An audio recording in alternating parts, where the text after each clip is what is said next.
Welcome to the corporate mouth. I seen the way you shake that ass. I know you're not lonely. I like it what you show me. You don't gotta man. Shot fired when I take a chance. I know you're not lonely. I like it what you show me. Up in the club tonight, and off this CD got me feeling right. Caught my eye, it was on sight, but you know that you were my type. Couldn't find better daytime with a flashlight. I know you came to dance, baby, give me just one chance. Don't have to be your man. Hi. What's up, guys? We're back with another review of X-Men 97 from the corporate mouth. I am Tramel, and what's your name? I am Carl. Oh, is you? I am. Oh, that's what's up. And we are doing episode 2. We're doing episode 2 of the X-Men. So, X-Men 97. So, we left off with the first episode with Magneto coming in and say, I own y'all. I own y'all. He left y'all to me, and I got to take care of y'all now. So, I'm going to do right. So, Magneto is now in charge of the X-Men, but it's not going to be easy to gain their trust. Ooh, what do you think about Magneto being the leader of the X-Men? It's not too far-fetched for me because the fact that him and, like I said, the last review is that him and Xavier kind of remind me of Malcolm and Martin Luther King. Similar goals, just different ways of achieving it. So, I mean, it's not too far-fetched. And they were kind of like best friends. They kind of gave me like this power gay couple a little bit. What? So, I can understand him, dying and leaving everything to, his boyfriend. So that makes sense to me. You said unaliving. Oh, allegedly. He just passed. I don't think that man is gone. I think he's still here. He at the last episode of the 90s series, he left with Lalandra. So I feel like he'd be coming back. He'd make an appearance. And you know how it is on X-Men. Everybody die, they come back, go in the future, rewrite some shit, come back. So, I'm ready for that. But it's kind of strange, though, because they've been fighting his ass for years.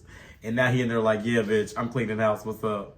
No, let's go on some missions. Take care of the house. Yeah, let's go on some missions, bitch. We're going on missions. So it starts off with Magneto appears at Coney Island. He saves some humans from a Ferris wheel breaking apart. Is that where they was at? It was at Coney Island. I ain't got some shit. Yeah. Yeah. So he's now out there actively saving people, and they catch him on camera. And he's on the news and all kinds of shit. That's another weird thing for me because on the animated series, the first few episodes, they never act like they knew who the X-Men were. Like I like the fact that they're kind of famous. And, oh yeah, they famous. Yeah, but they weren't in the news and shit on the 90s series. So well, in the beginning of the first episode, that was their first introduction to the world, fighting them Sentinels in the mall, right? Saving Jubilee's ass. Yeah, but that was like I don't know what year they on. I'm confused. That was 92. Yeah, see, I don't know how many times they went back in time and how far everything away is. God. See, you're trying to convolute this shit. We're not doing that. We're not doing that tonight. We're not doing that tonight. So all them little thoughts that you got going in there, Brian, just stop doing it. Okay. Just fucking stop. Okay. So, Cyclops he just can't seem to understand or wrap his brain around the fact that Professor X left the mutants, the X-Men, in the hands of Magneto. Don't seem too far-fetched to me. Because you think they was lovers. That's his man. After he saves Leech and another Morlock mutant, Magneto tells Cyclops he plans to evacuate the Morlocks to Genosha. So he's trying to do his big one. Why do they you know what, I'm not. What? This island, like... That's where they were safe. That's their safe haven. What's this island full of mutants all of a sudden? But No, that has always been a thing. What are you talking about? They were enslaved there last time I checked. That was when they was pretending to build it, but then it actually became a paradise for mutants. That's weird. I just don't want to go. I wouldn't want to go to Genosha. You didn't watch the last season. I did not. I really skimmed through the last season. Because really, Magneto really pioneered them being. I kind of skimmed through the last season. It was kind of boring. If you played some of the video games or watched any of the other shows, you would have known that. I only played the ones. Are you really a fan? I'm trying to understand. Rogue One, I didn't play it. She was on there. The one that she was on, I played it. She wasn't on. The Morlocks were a large community of mutants who were outcasts living in the underground tunnels beneath New York, New Jersey, and Connecticut. The country of Genosha began as an area where mutants were treated as slaves, but eventually became their homeland later on. Cyclops wants Jean to look into Magneto's mind. How do you feel about that? Because they were trying to figure out, like, oh, is he a good guy or is he a bad guy? And he was just like, well, Jean, read his mind. She was like, if I do it, he could just be like, thinking it at the time. No, I'm not doing that. So like, get out of here. And mind you, Professor can barely read his mind. So he couldn't read his mind because he wanted help. Yeah. But he could always read his mind if he wanted to, or feel his intentions. Well, you already know how Jean do. So I wouldn't elect she her. She hasn't done that. Get Psylocke here. Psylocke is not a very strong She better than got that. She's sexier, and she does better than Jean Grey just said. Anyway, and she got psychic knives. Cyclops doesn't want to leave the X-Men now, despite the impending birth of their son. He wants to keep his eyes on Magneto. How do you feel about that? Him going against Jean? Like, girl, I don't know if we're gonna be able to. I have a lot to say because I know how the comic book story goes, so I already know what's about. We're only talking about the show. So I know what's about to happen. We're only talking about the show. Okay. What was the question? Oh, see. How do you feel about Scott wanting to stay and just to keep an eye on Magneto and going against his wife, Jean Grey's wishes to leave? Because they talked about I have to stand with Jean on that. Like, bitch, we've been doing this shit for years. We done been in the past, the future, fighting warlocks, aliens, bitch. I'm pregnant. I'm very pregnant. Bitch, let's go on a quiet side, Alaska somewhere, ice fish, and raise this child in a normal environment. Because what's going to happen is we going to stay here. Somebody going to kidnap his ass. Then we going to be sent back to the past and all this other bullshit. I mean, nobody going to do that. I'm with Jean. Let's go. Oh, God. Let's go. Yeah. I'm done. And she can't do all she do is pass out anyway. Oh, my God. She's going to leave this lady alone. All she do, So Jean tells Storm, her and Storm have a little sit down, and she tells Storm she's worried about her son becoming a mutant, being accepted by the world. And, she just really wants to just get away and just, like, move on and just, like, be in a better world where she can take care of her son. And how can she explain to him, like, him being a mutant and stuff like that? And Storm was like, girl, I understand. Of course, she black. I'm trying to figure out, I should have this goddamn, weird, like, this discrimination type conversation with a black woman. Like, let me talk to the black woman, because I know she in it. She's a mutant and she black. So she's just a duck and a woman. She like a triple whammy going on here. So I understand, but it's just like this white woman with privilege. I feel like we're losing a lot of the non-blacks as we speak through this review right now, because you are just so. I understand. It's just weird to me. This is a cartoon, bitch. It is, but I just wonder. It was kind of weird to me. No, okay. So Rogue goes to talk to Magneto, and she's holding his helmet, and they're talking about like why he wore the helmet, and he said he wore it because he just didn't want Charles Xavier to read his thoughts and stuff like that. He said he wore it because he didn't want Charles to have a power over him to manipulate him, but really it just came out because they had feelings for each other. And he just didn't want Charles to. He just didn't want to feel Charles like looking down on him, like, "Why are you doing that?" And then he said he couldn't feel like he didn't want his like man judging him. I get it. God. Even in death, he's still loyal to his man. To do this with. I think I need somebody else. Is anybody else willing to do these reviews? Because this bitch right here is on one. But I think it's very interesting that they're showing the dynamics between Rogue and Magneto's relationship because, as you know, with the X-Men and the comics, it's so many different storylines.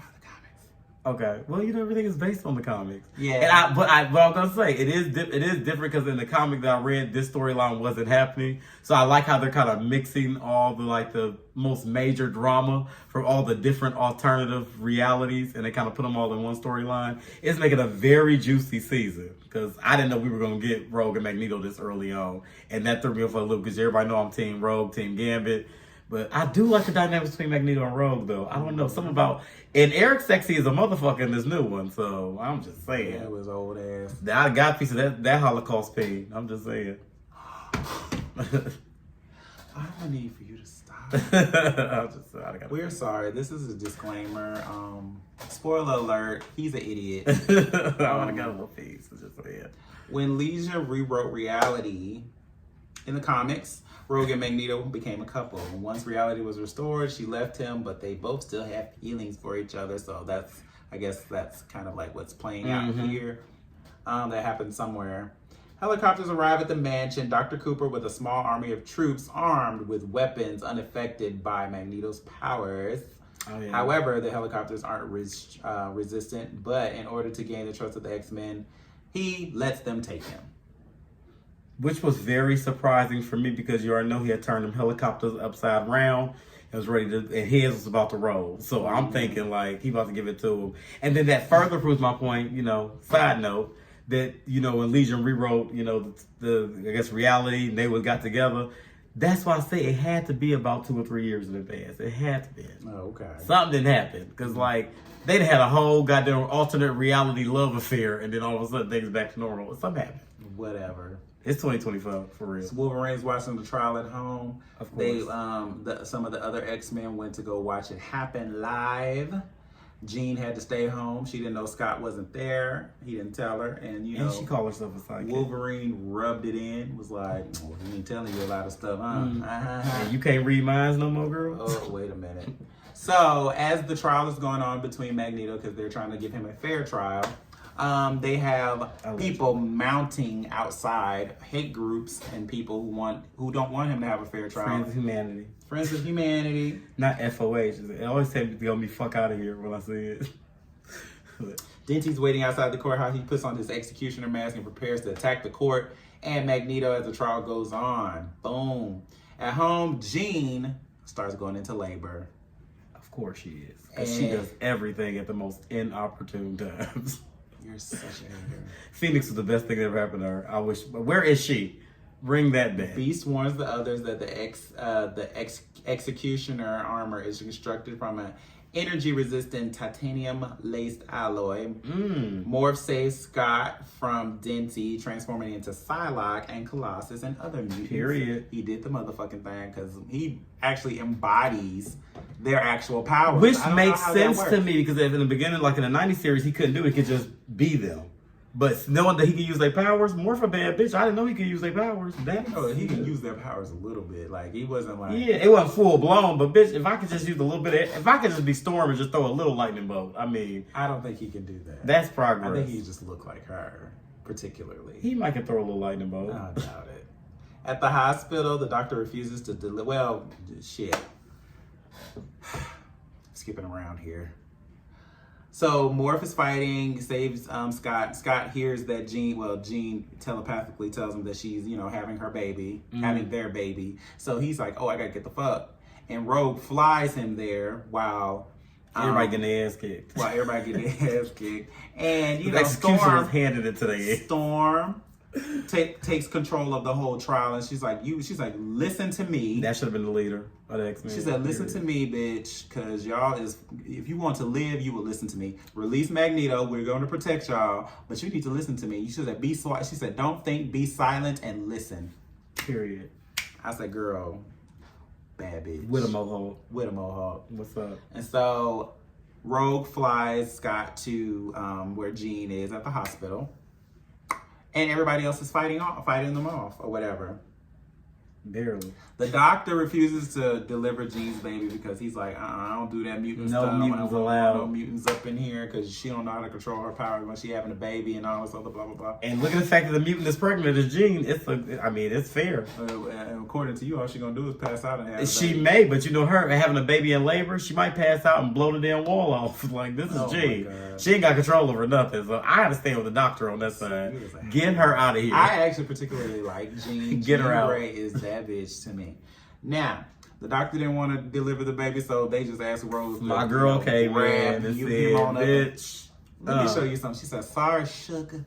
And she took it. She said, get this lady to a room. Okay. And prep her IV. And they did it. Because, bitch, if you're doing knock your ass out. Yeah. So, the executioner finally gets through, and he's about to blast Magneto, and Storm jumps in the way, and she loses her powers. That is Magneto a sad day. gets pissed. He drags the executioner and all those damn people in the whole courtroom, the little council people who was giving him a trial. He dragged them up all the way up into the sky, where there was barely any air. It was very cold, and he threatened to drop them.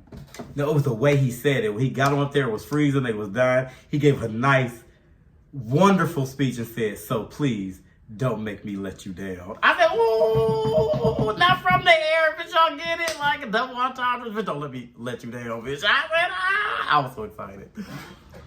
Magneto a bad bitch, though. That's a bad Magneto bitch. was just trying to make sure that he was upholding his friend's wishes. So, you know, he was like, listen, I want to drop y'all, but I'm not going to Yeah, do it's it. giving like, bitch, y'all know what I do. Don't You know make what me. I am like. Don't make me. He's like, I'm trying to be like my friend who y'all killed and y'all, you know, brutally like just took out of this world. But I'm trying not to be like him. So I'm trying to be better. And I'm working on it. Please don't make me let you down. Please don't tempt me. Don't tempt me. I'm here. And I was with it. So at the end of it all, Scott and Jean have their baby. They name him Nathan Charles Summers. This mutant will later be known as somebody else. We're not going to say that. know. After the events of the trial, the UN is intent on allowing Genosha into the organization. Magneto warns Scott to be vigilant as he and Jean prepare to leave the school. Beast has figured out how the weapon was able to hurt Storm. So it used technology from the inhibitor collars, and it was just like a concentrated beam from the inhibitor collars that affects mutants on a genetic level and suppresses their powers. And the effects are generally permanent.